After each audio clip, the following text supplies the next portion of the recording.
Bonnie. First of all, I guess I need to give you a little information about myself. My family, both my grandparents worked for the railroads all of their life, and I grew up in St. Louis, went to Michigan on my job with General Motors. Never worked with the railroad industry, but I've always been interested in the railroad. And 2 years ago, when I came to DeSoto after I had retired, I started going to the library and visiting Mrs. Olson and doing some studying on the railroad history in this community.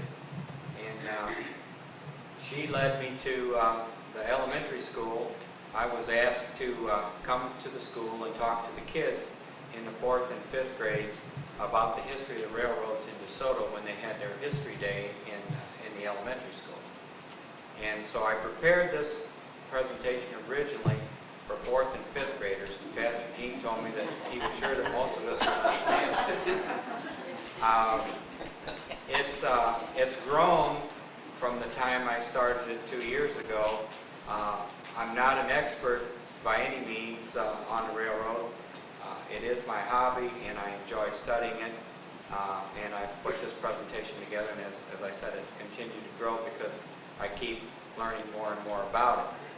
One of the things I've done in the library is I've gone through all of the newspaper articles that are on microfilm, and I've gone year by year as far back as Betty has newspapers from this area, and I've got those all in envelopes by year, any article that had anything to do with the railroads in this area.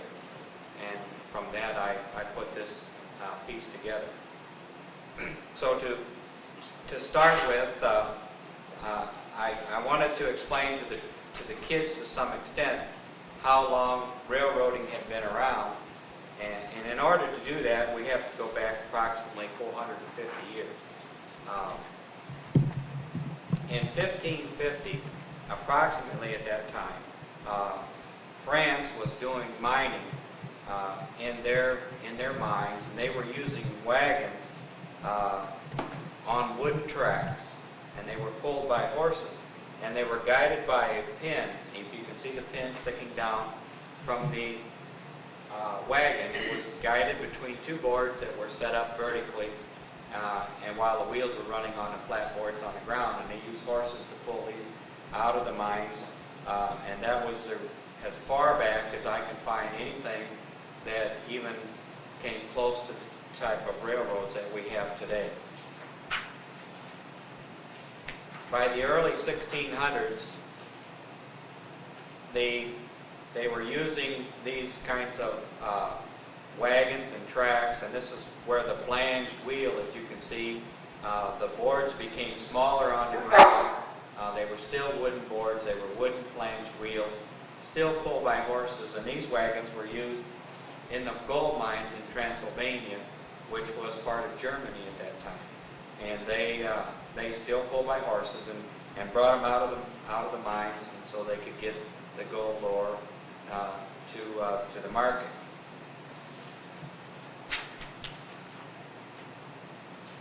By 1632, Durham, England, was introduced to the railroad by the Germans, and they had a very long wagonway, what they call a railway, connecting the mines in England with the river, so that they could get the ore out of the mines and get the ore to the river. And they used the same kind of wagons, and still pulled by horses. By 1726, the Tanfield Wagonway, which was part of the wagonway in England, was a very long wagonway, and it even had a 103-foot stone arched bridge that it crossed over a valley to get to the rivers, where they could get the ore to the rivers riverboats. Talking a little bit about the flanged wheel and how it was developed. As you can see, the upper photograph is the flanged wheel, similar to what we know it today. And below, they tried to put angle iron on the ground, on the boards on the ground, and let the angle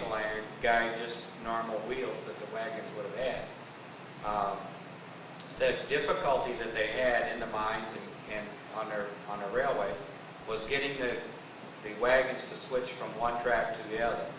And with angle irons, it was very difficult. They could make the switches similar to what they do today with the flanged wheel. And so the flanged wheel won out the battle primarily because of its ability to transfer from one track to another.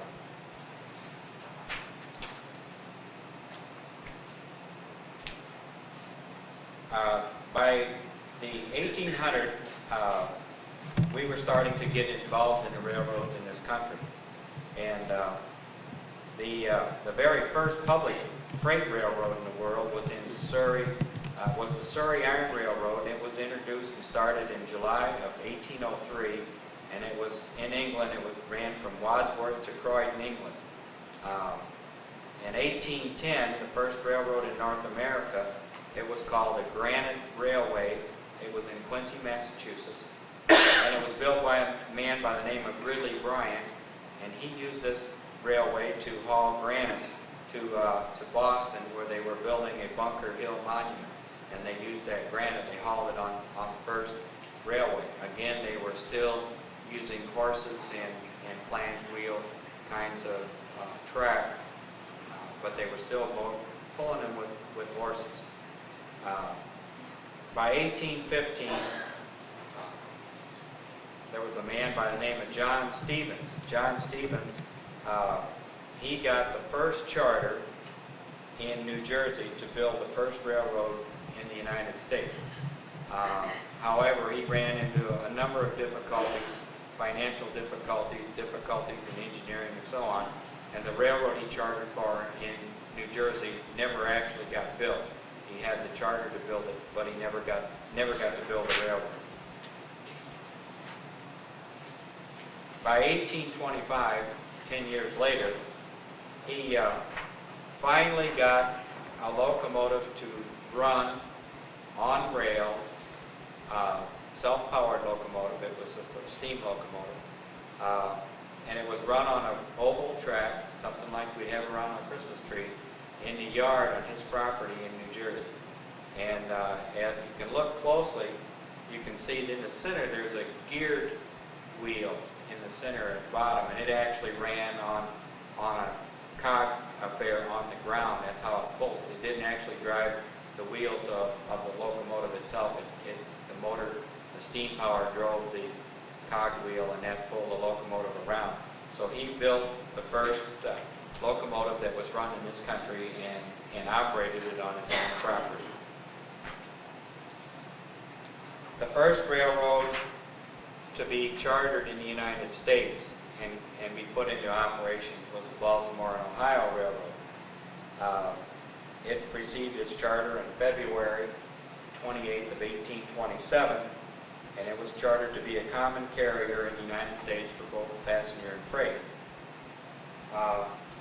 One of the things that I need to point out at this time is that the Baltimore and Ohio Railroad chose to build their railroad on the current gauge that we use on the railroad, which is 4 foot 8.5 inches. Now that's the distance between the two tracks. It's not center to center distance of the tracks themselves, but it's the space between the two tracks.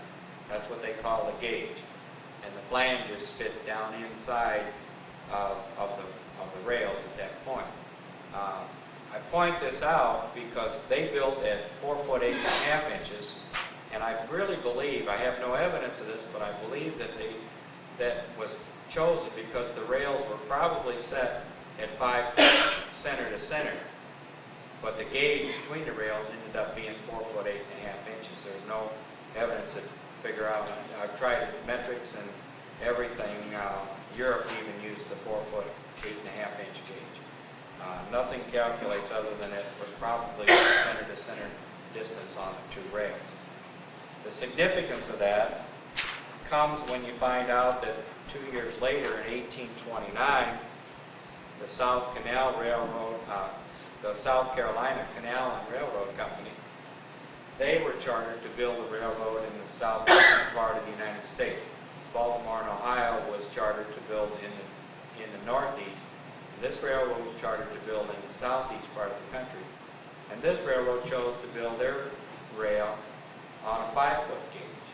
So instead of being 4 foot 8.5 inches between rails, they built on a 5-inch. So the two railroads couldn't interchange equipment. They couldn't operate between each other.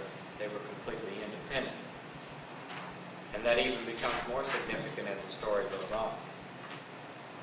By August of 1831, one of the first trips that was taken by passenger train in the United States was taken on the Mohawk and Hudson Railroad, and that's what the railroads looked like, the passenger trains in 1831. Basically stagecoaches with flange wheels running on the rails.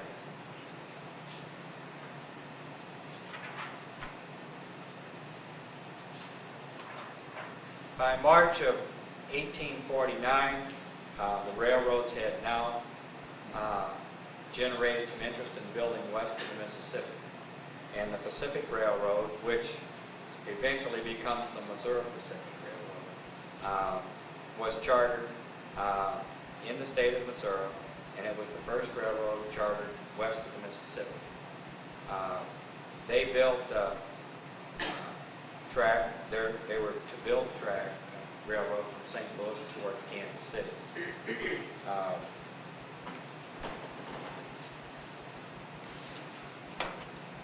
There were several other railroads that had been chartered and never built prior to that, but the Pacific Railroad was actually the first one that was built and put into operation. There was a railroad in 1837 called the St. Louis and Bellevue Mineral Railroad that was chartered, but it was never built because of the difficulty in building a railroad and the high cost. It was built to primarily reach the iron ore country in the southeastern part of the state, and they never got that railroad completed. They surveyed it in 1849 again, and they just couldn't find a good way to get there. When the Missouri Pacific Railroad, or the Pacific Railroad here, got their charter and started to build their railroad, the chief engineer at that time was a man by the name of James Kirkwood, who the city of Kirkwood was named after. And he felt that the railroad gauges on the eastern part of the country was too narrow. The 4 foot 8.5 and the 5 foot was too narrow. And he wanted to build his railroad on a 5 foot 6 inch gauge so that they could build bigger locomotives and bigger cars to haul heavier loads, which was, from our standpoint today, which would have been a good decision because the railroads could have hauled larger loads and had bigger equipment than they do. The state and the people at that time were so confident that the railroads would never cross the Mississippi River that the state adopted the 5 foot 6 inch gauge as a standard for the state of Missouri. They said that any railroad built in this state would be built on that gauge. No need to worry about Eads coming along and building a bridge across the Mississippi. So that's what they did. They built it on that gauge. 2 years later, the railroad that we now know that comes through our town, to Soto, was chartered, and it was chartered as the St. Louis Iron Mountain Railroad. It was chartered by the state of Missouri, and its primary objective, it only had one objective, and its objective was to go from St. Louis to Pilot Knob and Iron Mountain to get the ore that was in the southeastern part of the state. Now, as you know, earlier one of the railroads had tried to find a route, couldn't find a decent route. But what this railroad did is they decided that they would follow the Mississippi River down as far as they could, and then they would swing over to the west, which they did. They came all the way down the Mississippi River, along the river until they got to Riverside. Then they swung it across at Peebly, came across, got along the Joachim Creek, and then came down that way to get down to Pilot Knob. That's when they started that in 1840 or 1851. They started building their railroad. By 1852, the first locomotive that was received west of the Mississippi looked like this. It was received in St. Louis. It was for the Pacific Railroad now, not the Iron Mountain, which came through here. It was for the Pacific Railroad, and it was built in Taunton, Massachusetts, and it cost $7,650. They built it in Massachusetts. They put it on a boat. They carried it all the way around the Gulf of Mexico to New Orleans. Took it off of that ocean-going vessel, put it on a riverboat and it was the riverboat was called the John Simons, and they brought it to St. Louis on a riverboat. And this is basically how it would have looked when they unloaded at that point. In 1852, they operated this locomotive for the first time that any locomotive had operated west of the Mississippi. And on December the 9th in 1852, it ran from St. Louis to Cheltenham, Missouri, which was a 10-mile round trip. So I haven't really pinpointed Cheltenham yet. Someone said, it can only be 5 miles from downtown St. Louis, so it's got to be one of the smaller areas that are out there. But exactly where Cheltenham is, I'm not sure. The first rail was laid on the railroad that was headed for Soto. It was laid on November the 16th in 1853. They had contracted it to several contractors to build the railroad, and they found these people after a period of time to be kind of unscrupulous contractors, so the railroad fired contractors and decided they would build the railroad themselves, and they did that. By 1854, the Pacific Railroad, Missouri Pacific, I will refer to the Missouri Pacific and the Iron Mountain Railroad to keep it clear at this point. The Missouri Pacific Railroad, which was going west towards Kansas City, had reached Jefferson City by November of 1854. The Iron Mountain Railroad had reached Jefferson Barracks by 1856. They had reached Jefferson Barracks area, and at that point they ran into another problem that they hadn't foreseen. In order to go through Jefferson Barracks, the military property, the commander at that time on that facility told them that the only way that a train could come through the facility would be they would have to put the fire out on the locomotive, because it was actually an arsenal where they kept gunpowder, and they were afraid that sparks from the locomotive would set off gunpowder. So they told them the only way that they would let them come through the property is that when they got there, they would have to stop the locomotive, put out the fire, pull the train through Jefferson Barracks with horses, and then they could then light the fire and then come on south. The railroad tried to fight that. They sent it to Congress, which it must be kind of like the Congress that we've got now, because it only took 3 years to get an answer.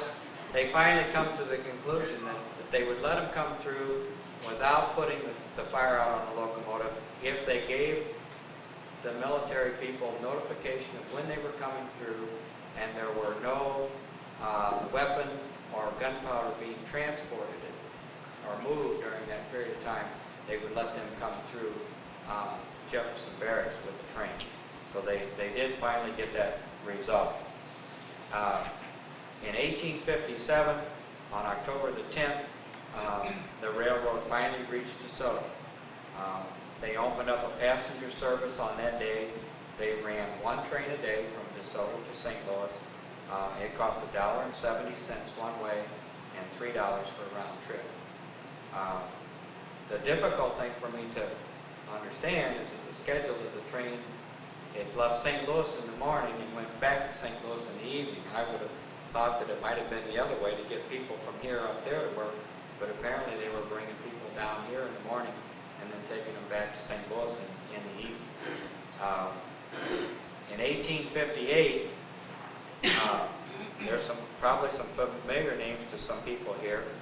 Thomas Fletcher and Lewis Rankin decided that DeSoto needed a railroad station, a passenger depot, and they proposed to the railroad that they would build the railroad station, a 2-story structure, DeSoto at their own cost on railroad property if the railroad would allow it.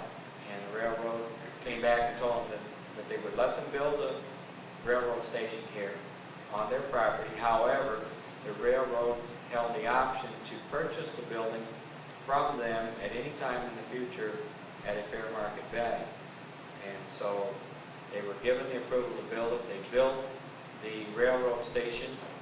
1 year later, the railroad exercised the option and bought the station from Fletcher and Rankin.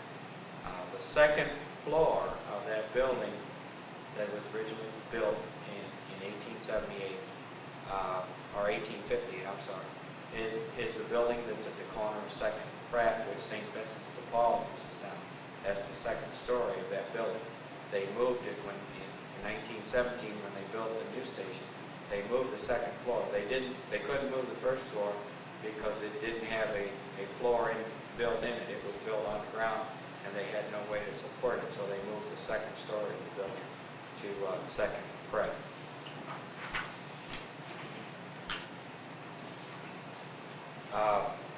By 1858,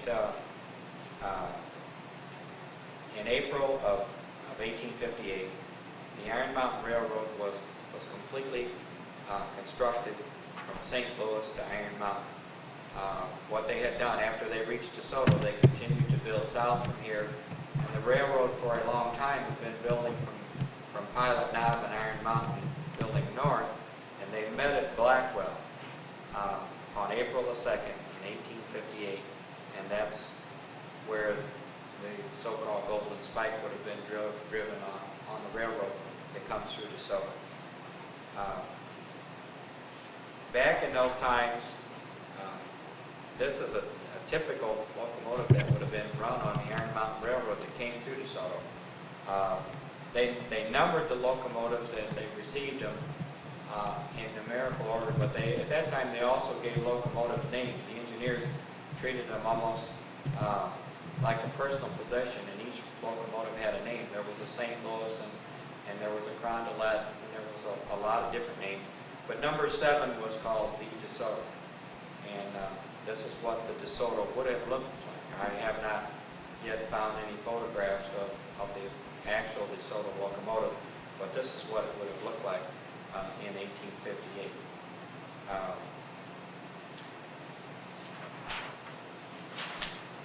When the Civil War came along, the railroads in this area ran into a lot of difficulty, and there was not a lot of progress on the railroads during those years. The railroads were harassed by the Confederate troops. They often stopped construction and service at various locations along the route. In May of 1861, a special military train that was heading north stopped at DeSoto and surprised the troop of Confederate cavalrymen who drove them away. There was a group of Confederates here that had snuck in town, and a military train stopped here and chased them off. The Iron Mountain Railroad was a very important element in the Union Army as a supply line for its troops. And Colonel Ulysses S. Grant set up a headquarters in Ironton, Missouri. And he needed to get supplies from St. Louis down to Ironton. In September of 1865, General Smith, Union General Smith, established his headquarters here in DeSoto. And this was done to fend off the advancements of the Confederate General Shelby. The establishment of the headquarters here caused Shelby to turn away from his march north. He had come through to Potosi, and he had burnt the railroad facilities in Potosi. They had actually destroyed the railroad facilities all the way up to Potosi. When they established the camps here and fended him off, he went across the river and over into Illinois, and he left the railroad alone. The destruction of the railroad was so extensive, particularly the burning of the ironworks. The ironworks that they had was where they could really build their equipment was destroyed, and then the mining industry was destroyed down in Pilot Knob and Ironton, and that cut the railroad's revenue for a long period of time. The economic economic loss was so great that the railroad was unable to make its interest payments on the state bonds in February of 1866, and the state foreclosed on the railroad and shut it down, and it was taken over and run by the Board of State Commissioners. They took the railroad over in 1866. In 1867, the railroad got new owners. There was a man by the name, first of all, some private business investors came in and bought the railroad in January of 1867 from the state. And then just 7 days later, they sold it to Thomas Allen for $1,275,000. They sold the railroad to him. Business for the railroad became better, and it grew during the 6-month period during this 1 6-month period in 1871. The Iron Mountain Railroad hauled 14,457 passengers and had hauled 12,494 freight cars across the Mississippi at Belmont. In other words, they had actually brought almost 13,000 railroad cars across the Mississippi at Belmont. They had built a spur of the railroad from down in the southern part of the state over to Belmont, Missouri, which is across the river from Columbia, Kentucky. And that's where they would transfer on ferry boats the railroad cars to get them over to this part of the other side of the Mississippi River. Now the problem comes in because Eads now comes along and builds a bridge across the Mississippi, which means that now the railroads are going to have to take a look at now no longer transferring freight from car to car, but they're going to be able to move the cars right on from the East Coast on to the West without transferring freight. And as you recall, we had 3 different gauges. We had the Baltimore and Ohio, which had reached St. Louis on a 4-foot, 8.5-inch gauge. We had the Southern Railroad that was coming into Missouri at Belmont on a 5-foot gauge, and the 2 railroads in our state were both built on 5'6". So they had to get into a crash program and change the gauge of the railroad. And so they went along, set up crews, and they went along the track. They would pull up the spikes, move one rail in, and re-spike it. The Missouri Pacific Railroad in St. Louis decided to change from 5'6" down to the 4'8.5" to match up with Baltimore and Ohio. But the St. Louis and Iron Mountain Railroad did more interchange with the Southern Railroad at 5-foot gauge, so they changed from 5'6" down to 5 foot because that matched the gauge that they were dealing with down in the southern part of the state. The Missouri Pacific Railroad on July 18th in 1869 changed 300 miles of track from St. Louis to Kansas City in 14 hours. They had put men all across the state and had actually tore one rail out, moved over, re-gauged the rail, and re-spiked it in a 14-hour period in one day, which was quite a feat for 1869. In 1872, Soto gives the railroad the free land if they would build a railroad facility here. It was found that the railroad needed a car shop. They needed somewhere to repair equipment, build equipment, which they did not have. DeSoto, being pretty much centered between St. Louis and Pilot Knob, became an obvious place to do that. So the township decided that they would offer the railroad the land, which they now have, free and tax exempt if they would build it here, because they felt that it would create a lot of jobs for the people in this community. So they made them that offer, and then they found out that it was illegal for them to give them property inside the city limits tax exempt. They couldn't do that. So on one day,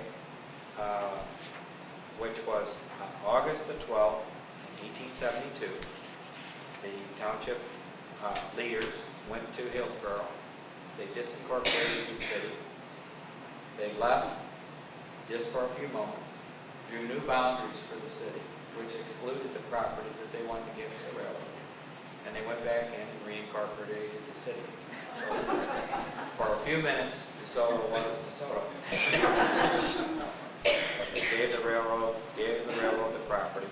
And the very next day, the townspeople voted to authorize the town trustees to buy the land and give it to the railroad.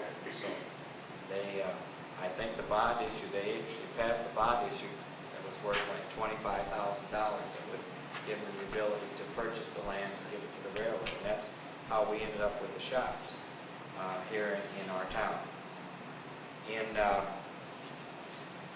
1874, after they had given them the land, 1874, the Iron Mountain Railroad built a 16-stall roundhouse in DeSoto and a turntable. This is the one that's up in St. Louis, but the one that was built here in DeSoto was very similar.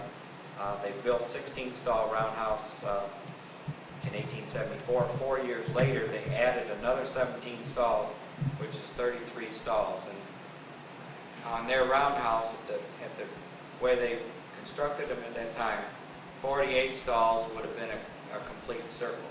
So 33 stalls is well over half a circle. So it was very similar to this, with the opening on one side. And that opening, that actually, when you look at some old photographs that we have at the library, the roundhouse was built up probably across from about where Purcell Tire is now, up to where the plaza is. In fact, there's some, get over on the railroad property, you can see some old brick construction walls over there that you can't see from the street. And it looks like that might have been about where it was, but it was there, and the opening faced towards the south. The railroad would switch into the roundhouse from the south.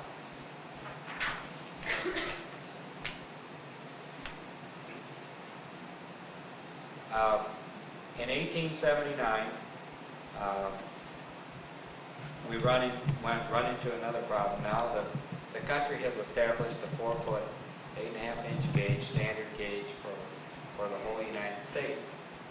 So now the Southern Railroad and the Iron Mountain Railroad have to go to work again and re-gauge their railroad. If they would have re-gauged it all the way down from 5'6" to 4'8.5" the first time, they wouldn't have to do it again. But 10 years later, they had to do it over. This time, even a greater feat than what the Missouri Pacific had done 10 years earlier. The Iron Mountain Railroad had 686 miles of track from Texarkana to St. Louis, and it was all on the 5-foot gauge. They borrowed 3,500 men from railroads all over the country, hired people.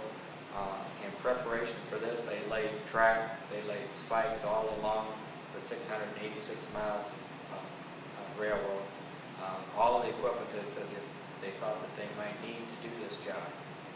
And they reworked 49 of their locomotives. Now, all these locomotives were reworked here in the DeSoto shops. And they reworked 700 cars, so that when they went through one day and changed the gauge, that they would have equipment that would operate the next day on the new gauge. So they had about half of their equipment that they had reworked so that they could do this. On June 28th in 1879, at 4 o'clock in the morning, the last train for St. Louis left Texarkana. At 4 o'clock in the morning. As the train went by, each crew, they had these 3,500 men spaced out, averaging like 4 men a mile. And they were stationed all on the track. As the train went by, they would go in, they would tear up the spikes, move the rail over, re-gauge it, and re-spike it. They started that at 4 o'clock. And as that train went by, they not only did theirs, but then they would go up and help the next crew up ahead of them so that they could do it as quickly as possible. They started there in Texas, as I say, at 4 o'clock in the morning. At 11:30 that night in St. Louis, they completed the job. 686 miles of track had been regained from 4 o'clock in the morning until 11:30 that night. In 1881, the railroad gets another new owner. This was a man by the name of Jay Gould. Jay Gould, if anybody's done any studying in history at all, Jay Gould and the Rockefellers and all of the other prominent names that you can think that were big financial wizards at the time, they owned all the railroads in this country. Jay Gould, when he bought this railroad, he already owned the Missouri Pacific Railroad. He owned Northern Pacific Railroad. He owned many railroads, and he bought this railroad. But they left it independent of the Missouri Pacific Railroad. Even though he owned both railroads, he left them operate independent.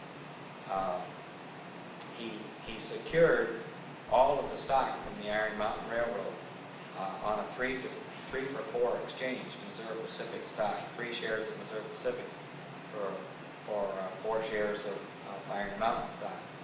So the Iron Mountain Railroad, in reality, had ceased to exist, but they left it all under their control, and they operated that railroad in most of the areas of Missouri and Arkansas and Louisiana. At that time, they had spread tremendously during that time into Arkansas and Louisiana and all over the southern part of the state.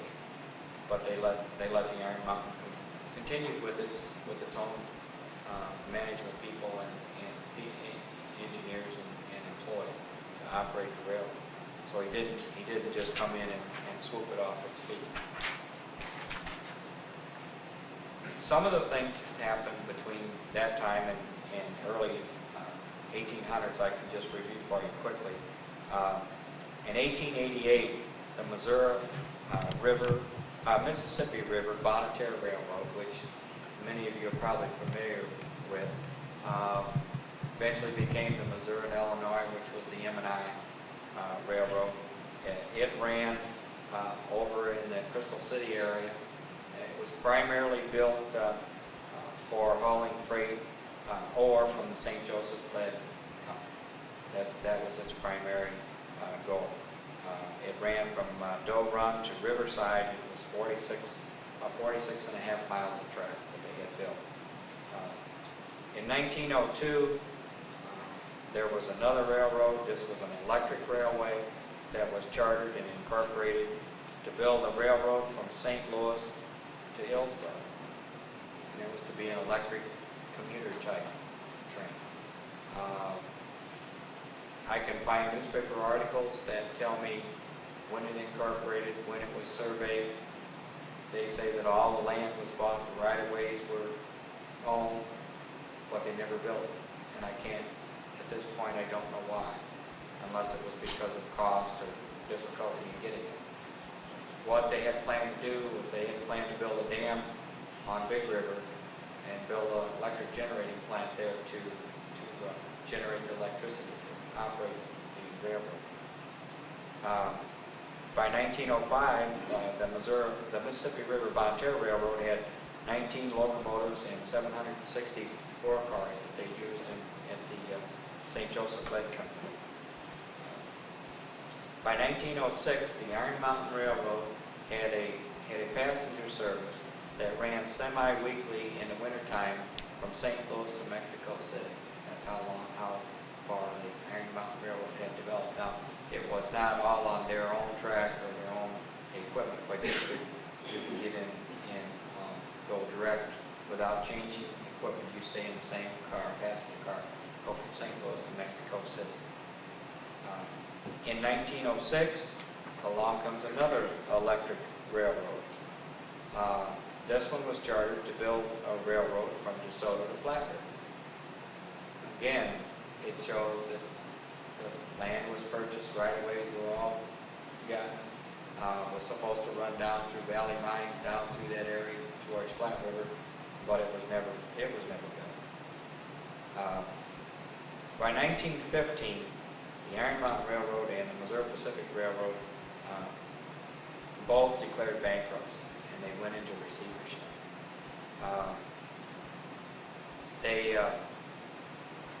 They were both run, again, they were owned by the same company, same man owned them, and they went bankrupt, and the state took them over and started operating the railroad. The state operated the railroads for about 2 years. In 1916, DeSoto announced that they were going to build a new passenger depot, and the construction started on June 23rd, 1916. That was the one that replaced the earlier one that they told you about. They had moved the second floor of the building over to Second and Crest.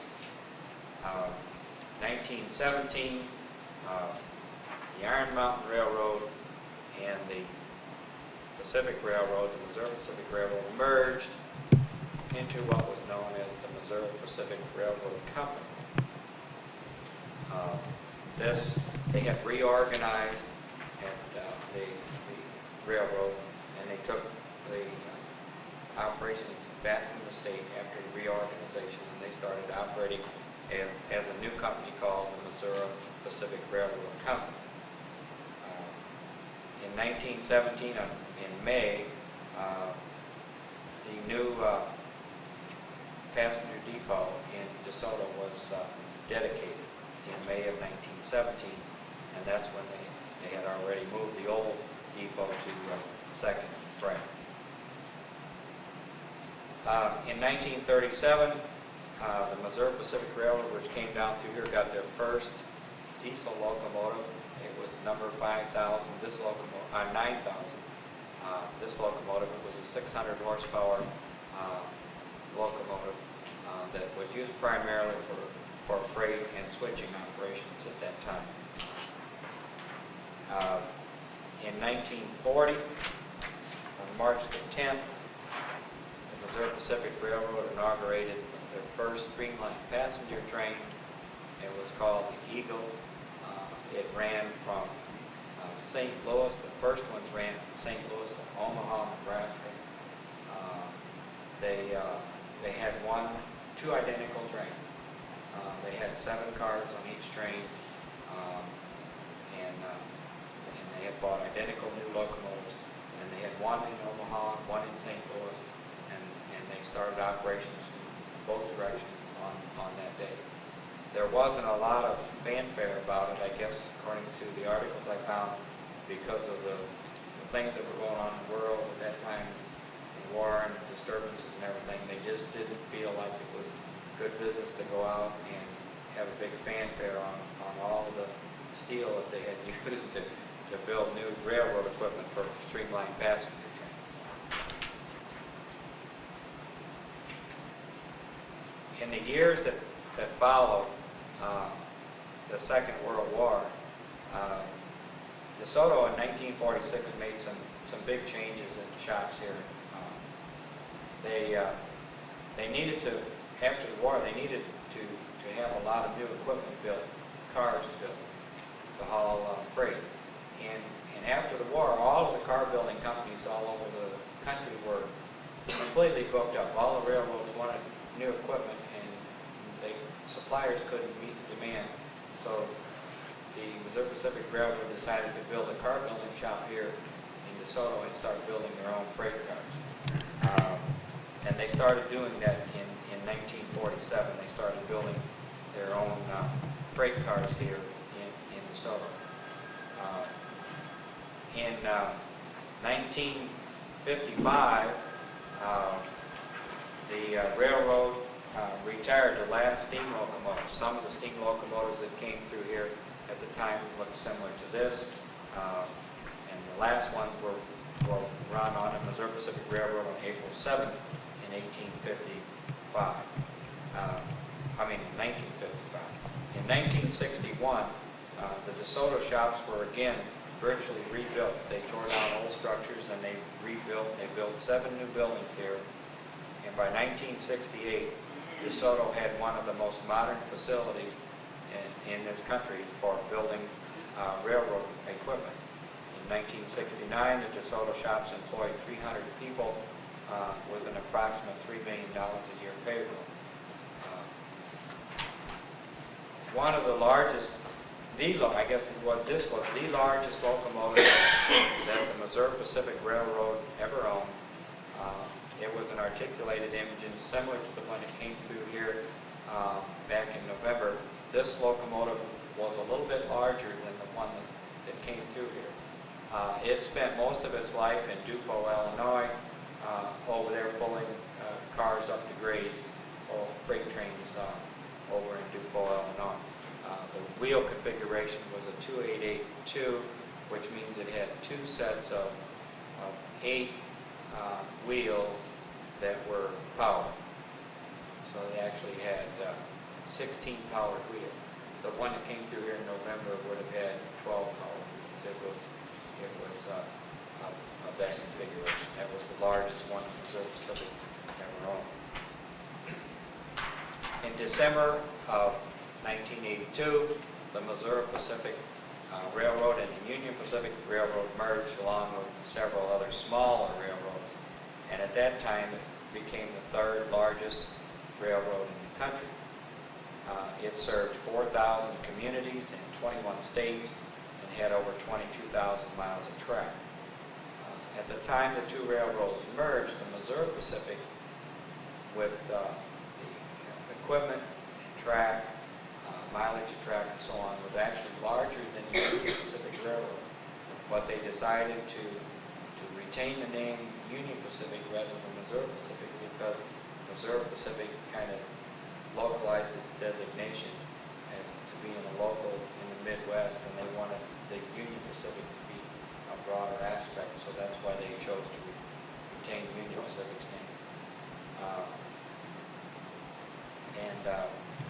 That takes us up to this point, and that's the railroad that now comes through here in the Union Pacific, and they have now taken over the shops here in DeSoto. And it concludes the presentation. If I have any questions, I'd be happy to see if I could field some questions and give you some answers if you have any.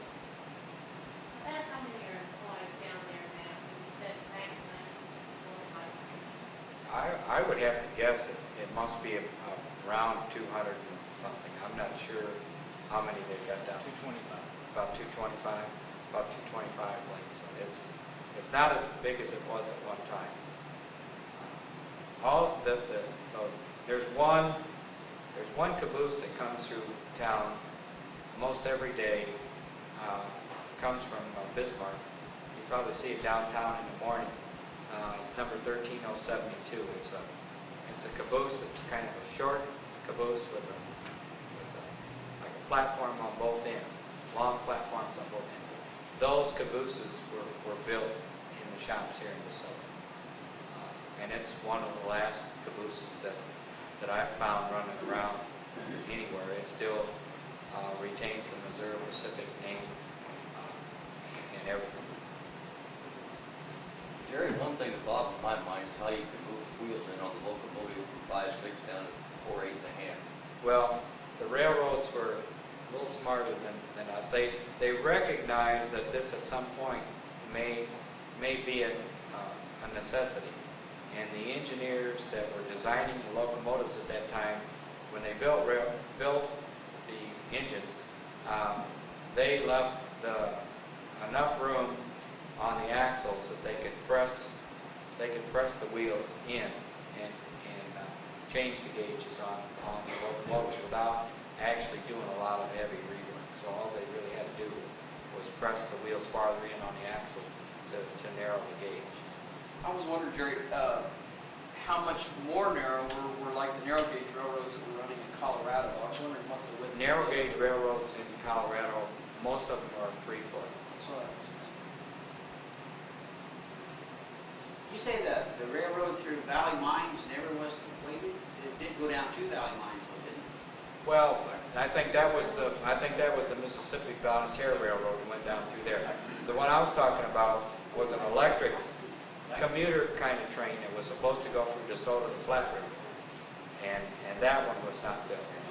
There was one from St. Louis to Hillsboro, and one from here to Flat River that I can't find yet why they didn't build it. Jerry did the same company